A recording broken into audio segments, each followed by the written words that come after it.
Scarlet and Violet introduced over 40 new moves, and I'm here to tell you which of them are good and which of them are bad. Since there's so many, let's just jump right into it, starting with Tera Blast. This is an 80 base power normal type attack, which doesn't sound that exciting, but the catch is that although it doesn't normally have a secondary effect, once you terastallize, the move will change to be the type that you terastallized into. This is basically like a somewhat upgraded, mostly downgraded version of Hidden Power, which, although it's stronger, only works when the Pokemon has terastallized. I'm going to give each of these moves a grade from S through F, and so for Tera Blast, I'm going to put it solidly in the C tier. The thing is, this move is kind of worthless until you terastallize, and most teams are going to want to be pretty flexible with their terastallization, and so I wouldn't recommend running it in most cases. That being said, the reason it's not lower is because it is really nice to be able to have a coverage move of any type that you want, and on certain Pokemon, it can be good. I personally don't expect this move to get a ton of play, but I do think that some Pokemon can use it quite effectively. Next up, we have our first signature attack,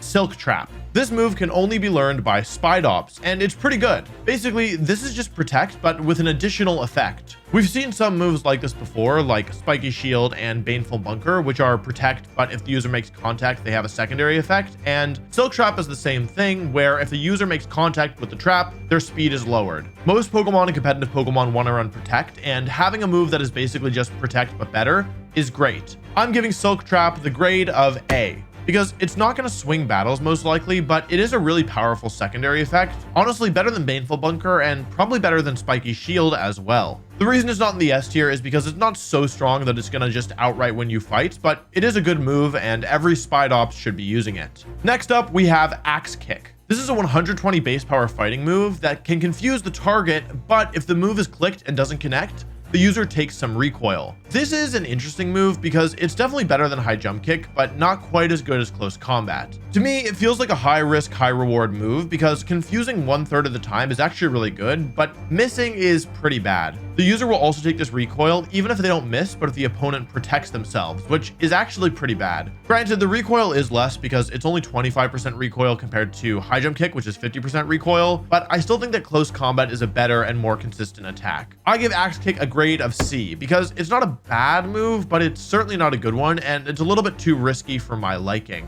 This is Last Respects, and at the moment, the only Pokemon that can learn it is Greavard. This is a 50 base power ghost type attack, which doesn't sound very exciting, but it gets 50 points stronger for each of your allies that has fainted. Now, in a 6v6 single battle, you can get all the way up to like 300 base power, which is ridiculous.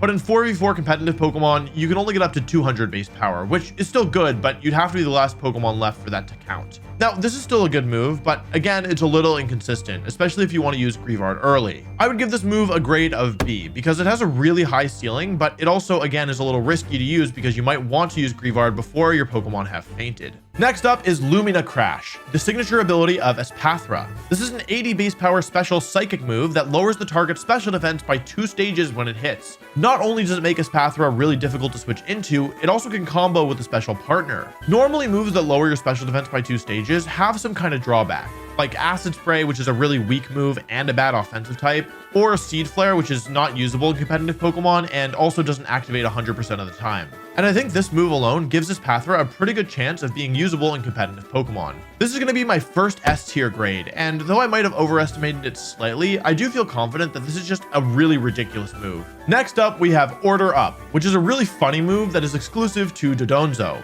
This is an 80 base power dragon type move that raises one of Dodonzo's stats based on the type of Tatsugiri that's in its mouth. Being able to boost your stats and do damage is really good, but I'm not sure that it's as valuable on this Pokemon because Dodonzo isn't even a dragon type, so this move actually isn't that powerful. If this were a water type attack, that would be awesome, but it's not. This move can also only be used when Tatsugiri is inside Dodonzo's mouth, so if for whatever reason you wanted to use this Pokemon apart from Tatsugiri, this move would be worthless. It's worth noting that being able to both boost one of your stats and do damage is still really good, so I'm giving this move a grade of B. Next up, we have Jet Punch, which is the signature move of Palafin. This move is kind of like Silk Trap in that it's not going to be swinging fights on its own necessarily, but it is just a better version of an existing move. Basically, this is a 60 base power water type attack, which has an increased stage of priority. Another way of putting this is just like Aqua Jet if it always had the choice band equipped. It's 50% stronger. This move gets a grade of A for me because it's not the strongest move, but it is really, really good, and it's a better version of an existing attack. This is Spicy Extract, and it's the exclusive move of Scovillain. This move sharply raises the user's attack stat and harshly lowers the defense stat of the target. Now, keep in mind, one of the best setup moves in competitive Pokemon is Swords Dance, which, you know, raises your attack by 2 stages. This move does that and lowers the opponent's defense by 2 stages. In competitive Pokemon, this gives you the ability to both set up your Pokemon and take out the opponent in the same turn. By using this attack, Scovillain can not only boost its attack, it can set up its partner to take a KO on a threatening opposing Pokemon. With this attack, you can exert both offensive pressure this turn by lowering the defense and next turn by setting up. Hey, it's Wolf from the future. I made a couple mistakes in this video and I just wanted to go back through now that I have more knowledge and correct them. Spicy Extract, I said that this raises your attack by 2 stages and lowers the target's defense by 2 stages. That's not how it works. It raises the target's attack 2 stages and lowers the target's defense by 2 stages. This move sucks. I'm giving it a grade of D. I was super wrong about this one. This is not a good move at all. Next up, we have another signature attack, Spin Out.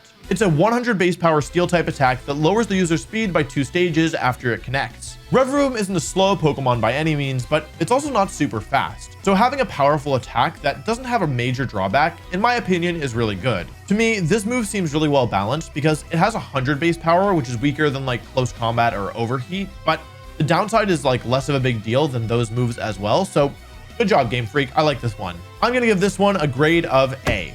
This next one is weird, and as a heads up, I don't really know how to rate it. This is Population Bomb, and it's the signature ability of Mousehold. This is the first attack ever created that can hit more than 5 times. This is a 20 base power move with 90 accuracy that hits 1 to 10 times, meaning the base power of this move varies from 20 to 200. On the one hand, this move is really inconsistent, so I don't know if I should rate it lower, but on the other hand, if you hit like 9 or 10 times, it's a really powerful attack. I'm giving this one a grade of 3 question marks because I don't know how good this is, and I'm not gonna lie to you. Hey, Wolf from the future again. I was wrong about this move too. The way that I thought Population Bomb worked was that it was like the other multi-hit moves where it would just basically pick a number between, you know, the lower end and the upper end 1 to 10 times here and just hit that many times with some probability. That's not how it works. Population Bomb continues hitting until it misses, with each individual attack having 90% accuracy.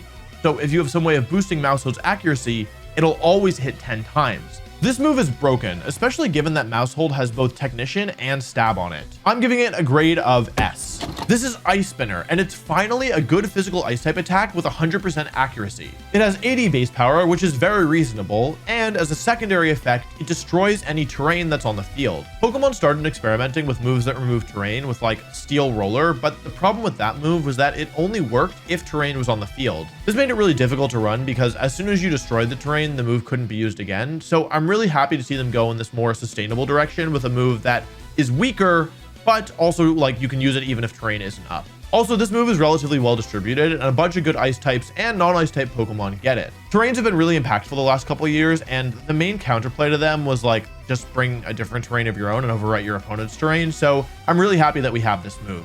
This is a good consistent move with no real drawback and a cool secondary effect, so I'm giving it a grade of A. Hey y'all, it's Wolf from the future again. Guess who forgot to ask you to subscribe?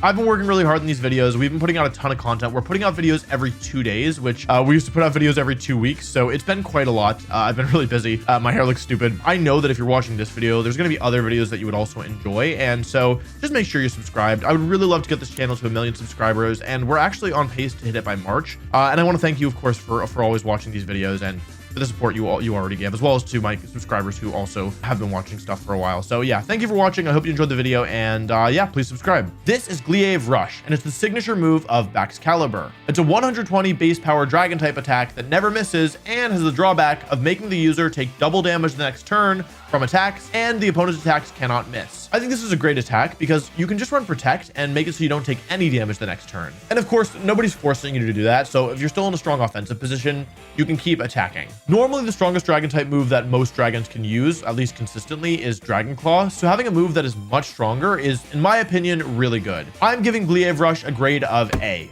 This next move is so powerful that it was only given 1 PP. This is Revival Blessing, and it is arguably No, it's not arguably. It is the strongest move that they added in Scarlet and Violet. This is a move that revives one of your Pokemon. It can only be used one time per battle, but that might be enough. I don't know how this is going to affect competitive Pokemon because it is only usable by 2 Pokemon, Pawmot and Rabsca, but I'm worried.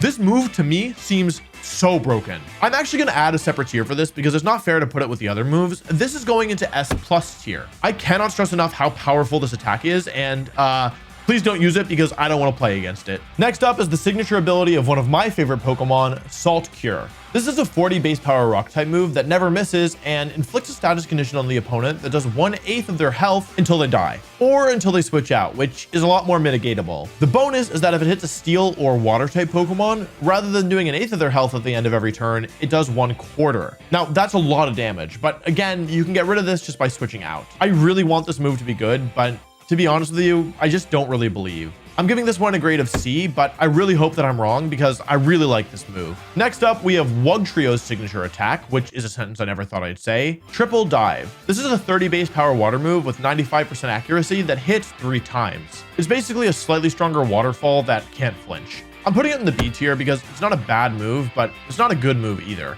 Also, only Wugtrio can learn it, so we're pretty much never going to see it.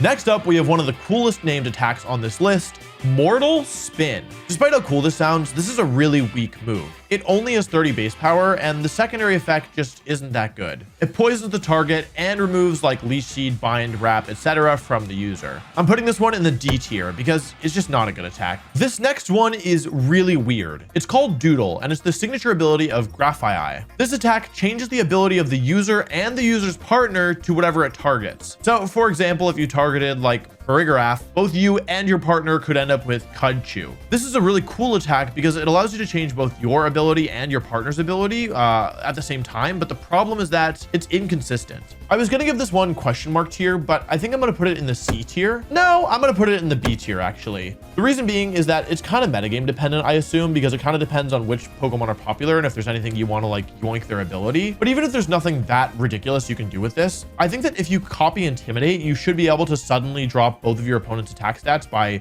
2 stages in the same turn from one attack, which is really good. So for that reason alone, I'm putting it in the B tier. This attack is called Fillet Away, and it's the signature ability of, what is it called? It's the signature attack of Veluza. In exchange for only 1/4 of its health, the attack, special attack, and speed stats are sharply raised. Like Belly Drum, you give up more of your HP, but you get +6 to your attack. The thing is that raising your speed is a really big deal, especially with an offensive stat. The other move that does something similar is Shell Smash, which lowers your defenses by 1 stage. So you either have to give up like your item by using White Herb to get rid of the cost, or you just become super vulnerable. Giving up only 25% of your HP seems very, very fair, and the benefits you get are pretty ridiculous. I'm giving Fillet Away a grade of S, though to be honest, this might be another Scovillain situation where even though the move is so good, it might not see that much play because the Pokemon that it's on is just not phenomenal. Okay, next up, we have the signature attack of Kingambit. Kowtow Cleave is an 85 base power move with the secondary effect that it never misses. This move isn't great, but on Kingambit specifically, it's actually really nice. Its next most powerful physical dark type attack is Night Slash, which is 70 base power. So having over a 20% increase in damage is really good. That being said, the attack on its own doesn't really provide that much value, so I'm putting it in the B tier because it's totally solid, but not that exciting and not that powerful. Okay, next up is the signature attacks of the starters. Starting with Flower Trick, Meowscarada's signature attack is a 70 base power grass move that always crits. This is a really big deal, especially on a physical attacker. Critical hits not only do bonus damage, but they also ignore your stats if they get dropped. So having a move that always crits basically gives you insurance against Intimidate and Reflect, which is a pretty big deal. I'm giving this move a grade of S because it's a powerful no drawback move that's resistant to a lot of the counterplay usually used to slow down physical attackers. Next up, we have Torch Song. This is Skeledirge's signature attack. It's an 80 base power fire type move that raises the user's special attack by 1 stage. On its own merit, this attack definitely gets a grade of S. If you're not careful, it can easily run over teams. If a Pokemon like Volcarona or honestly any good fire type special attacker got this move, it would absolutely be broken. Skeledirge isn't a bad Pokemon by any means, but it's not best suited to take advantage of this attack specifically because it's just slow and it makes it hard to keep it alive for a long time and to attack your opponents with all these extra stats that you're getting. That being said, this is still a great attack, and it would still be used even if it were 10 or 20 points weaker. So the fact that it's this strong and has this good of a secondary effect should give you some idea of just how powerful it is. Last but certainly not least, we have Aqua Step, which is Quaquavel's signature attack. This is an 80 base power physical water type attack that boosts the user's speed when it connects. This is a great secondary effect, and just like the other attacks, I'm putting it in the S tier. Giving any Pokemon an attack such as this one is really good because it allows a Pokemon to take points that they would have to ordinarily invest in their speed and instead use them elsewhere. In other words, Quaquavel can afford to be trained way more defensively because you have a lot more points that you don't need to invest in your speed. I don't think Quaquavel is the strongest Pokemon out there, but this move is really good, so I'm sure we'll be seeing at least a little usage of it. Next up, we have Raging Bull. This is Tauros' signature move that is actually really cool. Basically, it's a 90 base power move, but the type changes depending on the kind of Tauros that you're using. It can either be normal if you're using Kowtow Tauros, fighting if you're using regular Paldean Tauros, or fire or water depending on if you're using fire fighting Tauros or water fighting Tauros. What's really nice about this move is that it has a secondary effect. It breaks both Light Screen and Reflect if your opponent has set them up. The other moves that do this are much weaker, Brick Break and Psychic Fangs. So to have a 90 base power move that does this is really good. I don't think this move is so good that it'll make Paldean Tauros like meta, but I do think that it has a lot of uses and most Paldean Tauros will run it. I'm giving it a grade of A. This next one is my favorite in terms of the name. It's called Make It Rain. It's a 120 base power steel type move that lowers the user's special attack by 2 stages when it connects. This is a phenomenal move and it's also really funny, so I'm giving it a grade of A. The drawback is definitely like noticeable though, which is the only reason I haven't put it higher. I messed up. Make It Rain is way stronger than I thought. This is not a steel type overheat. This is a 120 base power spread damage steel type move. Instead of lowering your special attack by 2 stages, it only lowers it by 1. This move is absolutely bonkers, and especially given how good Gholdengo is in the first place, we might have a problem on our hands. This move is absolutely without a doubt in the S tier. Next up is Ruination. This is just a reskin of Nature's Madness, and that move is pretty good. I'm giving this one a grade of A because being able to cut the target's HP in half can be really nice, especially when facing off against super bulky Pokemon. Next up is Koraidon's signature attack, Collision Course. This is a 100 base power fighting type attack that is boosted by 50% if the damage is super effective. This is a phenomenal move, and I'm giving it a grade of S. 100 base power and 100 accuracy with no drawback is good on its own, and the fact that it triples in power if you hit a Pokemon for super effective damage is pretty good. Normally, even moves with 100 base power have some kind of drawback, so to have theoretically a 150 base power move with 0 drawback is pretty ridiculous. Next up, we have Electro Drift, which is just Collision Course, but Miraidon's signature ability. Rather than being fighting type and physical, it's electric type and special with the same secondary effect. This one also gets a grade of S for similar reasons. Our next attack was hyped up before the game released, and it's really good. This is Shed Tail, and only 2 Pokemon in the game are able to learn it, Orthworm and Cyclizar. In exchange for half of the user's health, it creates a substitute and then switches out to another Pokemon in the party, giving them the substitute. Now, when they first revealed this move, I thought that it was probably pretty bad because half of your health for a substitute and a switch is like not that great of a trade, but then I saw the abilities on the Pokemon who learn this move. Cyclizar has Regenerator, which gives it 33% of its health back whenever it switches out, including with Shed Tail. That means that in exchange for only 17% of your health, you get a substitute that has 25% of your health, and you get to give it to another Pokemon in your party. The other Pokemon that learns this move, Orthworm, also has an ability that can restore HP. Earth Eater allows it to heal 25% of its health back whenever it's hit by a ground type move, including if you hit it with your partner's Earthquake. I'm giving this move a grade of S because I think that it has a lot of potential, especially because the users are so good. Okay, next up is Chilly Reception, and it's the signature move of Slowking. This move switches the user out and sets up a snowstorm. I'm giving this move a grade of A because being able to switch out a Pokemon after your opponent has already attacked for the turn is really good because it allows you to bring in a back Pokemon without taking any damage. Slowking's access to the ability Regenerator makes this ability even better because it gets HP back for switching out. I really like this move, and though I don't think we'll see that much use because again it's only on Slowking, I do hope that they give it to more Pokemon in the future because I think it's really cool. Okay, next up we have the move Pounce. This is a 50 base power bug type attack that lowers the target's speed stat. It's like not super exciting. If it were like 70 base power, it'd be good. If it were like 90 base power, it'd be really good. But it's 50 base power, so I'm giving it a grade of C. Next up is Trailblaze. It's also a 50 base power move that's a grass type attack, and instead of lowering the target speed by 1, it raises the user's speed by 1. I think this is slightly worse in some ways than Pounce, but it has a better typing to it, so I'm also giving it a C.